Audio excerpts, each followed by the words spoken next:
Which డైరెక్షన్లో real estate growth పెరుగుతోంది అంటే ఇప్పుడు కరెంట్ మాట్లాడుకోవాలి అంటే ఎక్కువగా వెస్ట్ హైదరాబాద్ వైపే అందరి చూపు ఉందండి. అలా అని ప్రైజెస్ అక్కడ ఎలా ఉన్నాయి అంటే నిజం చెప్పాలంటే అందుబాటు ధరల్లో అయితే లేవు. కాబట్టి మీరు వెస్ట్ హైదరాబాద్లో కూడా ఇన్వెస్ట్ చేయాలి అనుకుంటే మీరు ఫస్ట్ డిటిసిపి మీద కొంచెం ఫోకస్ చేయండి, కొంచెం బడ్జెట్ ఫ్రెండ్లీలో దొరికితే. లేదు అసలు వెస్ట్లో నాకు దొరికే స్కోపే లేదు, ఎయిదర్ డిటిసిపి అయినా సరే నాకు బడ్జెట్ సపోర్ట్ చేయట్లేదు అంటే సౌత్ హైదరాబాద్కి రండి. సౌత్ అంటే it comes under Srisailam highway. Srisailam highway not only ఫార్మాసిటీని బేస్ చేసుకొని మాత్రమే ఇన్వెస్ట్మెంట్ చేయమని నేను చెప్పట్లేదండి. ఎందుకంటే ఫార్మాసిటీ మనకు కడతాల్ వరకు ఉంటుంది. మీరు మహేశ్వరం వరకు సేఫర్ ఇన్వెస్ట్మెంట్ చేయొచ్చు. ఎందుకంటే మహేశ్వరంలో మనకు కొంత ల్యాండ్ బ్యాంకు హెచ్ఎండిఏ లిమిట్స్లో ప్లస్ R1 జోన్లో ఉన్న ఏరియాస్లో మీరు ఇన్వెస్ట్మెంట్ చేయండి. మహేశ్వరం చుట్టుపక్కల ఇన్వెస్ట్ చేయడం is safe and secured game అనమాట. సో మనకు ఆ ఏరియాలో ప్రైజెస్ ఎలా ఉన్నాయి అంటే ఒక ఫుల్లీ డెవలప్డ్ హెచ్ఎండిఏ లేఅవుట్ అయితే మనకు 20,000 నుంచి 25,000 మధ్యలో దొరుకుతుందండి. అదే మహేశ్వరం దాటిన తర్వాత డిటిసిపి లేఅవుట్లో మనం ఇన్వెస్ట్ చేయాలి అంటే 13,000 నుంచి 18,000 మధ్యలో దొరుకుతుంది అనమాట. నేను మిమ్మల్ని బియాండ్ అంటే శ్రీశైలం కడతాల్ దాటి అమంగల్ వరకు ఇన్వెస్ట్ చేయమని నేనైతే సజెస్ట్ చేయట్లేదు. ఎందుకంటే when there is affordability projects మనకు అవైలబిలిటీలో ఉన్నప్పుడు మీరు మహేశ్వరం వరకు ఇన్వెస్ట్ చేయండి, that is very safe. Coming to south west Hyderabad అంటే బెంగళూరు హైవేని కనెక్ట్ చేసే సౌత్ వెస్ట్ పార్ట్ ఆఫ్ హైదరాబాద్లో కూడా మనం ఇన్వెస్ట్ చేయొచ్చు. Coming to Shadnagar Bengaluru highway మాట్లాడుకుంటే that is the longest highway అండి. అక్కడ కూడా మనకు మెట్రో కనెక్టివిటీ ఎక్స్పాన్షనే కాకుండా రీజనల్ రింగ్ రోడే కాకుండా నెంబర్ ఆఫ్ కంపెనీస్ ఆల్రెడీ అక్కడ లైవ్లో ఉన్నాయన్నమాట. సో షాద్ నగర్లో కూడా మీకు ఎవాపరేట్ అయిపోయి అంటే హెచ్ఎండిఏ లిమిట్స్ ఎవాపరేట్ అయిపోయి అంటే హడా ఇవన్నీ క్రాస్ అయిన తర్వాత మనము బాల్నగర్ వరకు ఇన్వెస్ట్ చేయొచ్చండి. బాల్నగర్లో కూడా మనకు డిటిసిపి లేఅవుట్స్ అవైలబిలిటీలో ఉన్నాయి. అది క్రాస్ అయ్యి మళ్ళీ ముడా లేఅవుట్స్ వరకు వెళ్ళాల్సిన అవసరం లేదు. మీకు బడ్జెట్ చాలా రిస్ట్రిక్టెడ్గా ఉంది అనిపిస్తే మాత్రం బాల్నగర్లో fully developed DTCP layouts RERA approved ఉన్నవి at a cost price range of 6,000 నుంచి 12,000 మధ్యలో దొరుకుతాయండి. లేదు మేము ఈ సౌత్లో లేము, వెస్ట్లో లేము, మేము ఈస్ట్లో ప్రైమరీ లివింగ్ ఉంది అనుకుంటే బడ్జెట్ని బేస్ చేసుకొని 15-20 ఏళ్ళైనా పర్లేదు అనుకుంటే దెన్ గో టు ఈస్ట్కి వెళ్ళండి. ఈస్ట్లో కూడా మీరు ఉప్పల్ రీసెంట్ టైమ్స్లో చాలా బాగా పికప్ అయింది.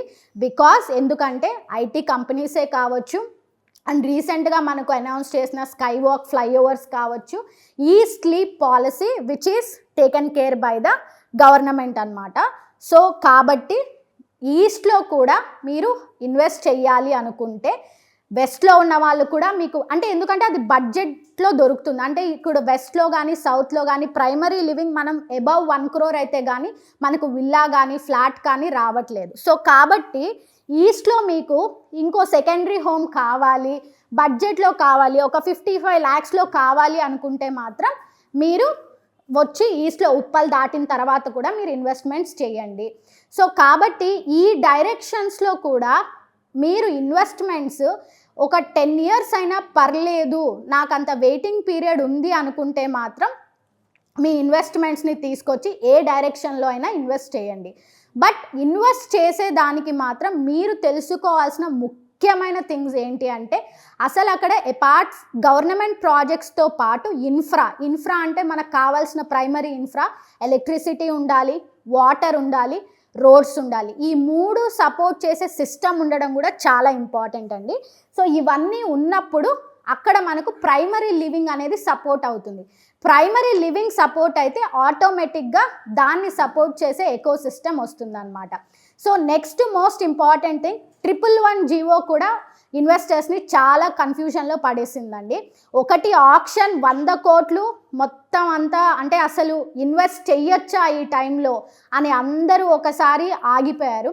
And current real estate situation కూడా ఎలా ఉందంటే రియాలిటర్స్ ప్రైజులు తగ్గించే పరిస్థితుల్లో వాళ్ళు లేరు అండ్ కొనాలనుకునే వాళ్ళు ఇంకొంచెం అయితే రేట్లు తగ్గుతాయేమో అని ఆలోచించి వెయిట్ అండ్ వాచ్ పీరియడ్లో ఉన్నారు.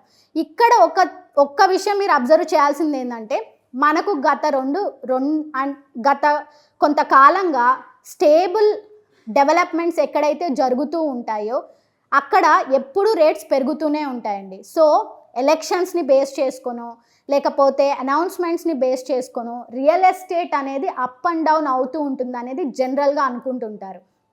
కానీ బేసికల్గా మాట్లాడుకుంటే మనకు ఎలక్షన్స్ ప్రభావం రియల్ ఎస్టేట్ మీద 100% ఉంది అని మనం నమ్మినట్లయితే సేమ్ గవర్నమెంటే వస్తే నెక్స్ట్ ఇప్పుడు అనౌన్స్ చేసిన మెట్రో కావచ్చు, కంపెనీస్ ఇన్వెస్ట్మెంట్స్ కావచ్చు, ఇవన్నీ ఇంకా స్టేబుల్గా ఇంకో 5 ఏళ్ళు కంటిన్యూ అవుతాయి కాబట్టి రేట్లు ఇంకా పెరుగుతాయి తప్పిస్తే తగ్గే స్కోప్ అసలు ఎక్కడా లేదండి.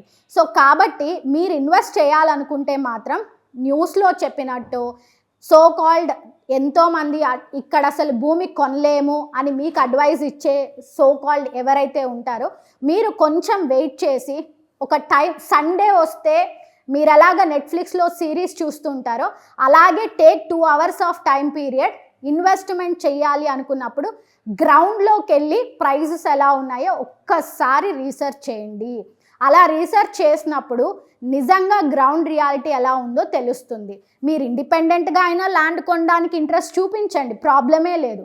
దానికి ఎక్స్పర్ట్స్ ఉంటారు, వాళ్ళని అప్రోచ్ అయ్యి ఏ డైరెక్షన్లో అయినా ల్యాండ్ కొనండి. కానీ అబౌవ్ 100 kilometers క్రాస్ అయ్యి మాత్రం ల్యాండ్స్ తీసుకోకండి. ఎందుకంటే ఇక్కడ బిలో 80 kilometers కూడా మనకు ల్యాండ్స్ అవైలబిలిటీలో ఉన్నాయండి. And most important 111 GO base చేసుకొని ల్యాండ్స్ మీద అగ్రెసివ్గా ఇన్వెస్ట్ చేయకండి. 111 GO విషయంలో మాత్రం మీరు చాలా జాగ్రత్తగా అనాలిసిస్ చేసుకొని ఎవరైనా మిమ్మల్ని అప్రోచ్ అయినా సరే వెయిట్ అండ్ వాచ్ పీరియడ్ తీసుకొని ఎలక్షన్స్ తర్వాత మాత్రమే ఇన్వెస్ట్ చేయండి. అండ్ మోస్ట్ ఇంపార్టెంట్ థింగ్ మీరు గుర్తుపెట్టుకోవాల్సిన విషయం ఏంటంటే ఇన్వెస్ట్మెంట్స్ ఎప్పుడైనా చేయొచ్చు. ఎలక్షన్ ముందుకు చేయొచ్చు, ఎలక్షన్ తర్వాత చేయొచ్చు, ఏదైనా కంపెనీ వచ్చినప్పుడు ఎప్పుడైనా చేయొచ్చు. బట్ మీరు అర్థం చేసుకోవాల్సిన మోస్ట్ ఇంపార్టెంట్ థింగ్ ఏంటంటే మీ దగ్గర ఉన్న బడ్జెట్కి ఎన్ని స్క్వేర్ యార్డ్స్ వస్తుంది, ఏ లిమిట్స్లో వస్తుంది, ఇది ముందు అనాలిసిస్ చేయండి. అండ్ ల్యాండ్ ఎప్పుడు ఇమీడియట్గా పెరగదండి, దానికంటూ ఒక వెయిటింగ్ పీరియడ్ ఉండాలి. ఆ waiting period minimum 5 to 10 years అనేది మీరు గుర్తుపెట్టుకోండి.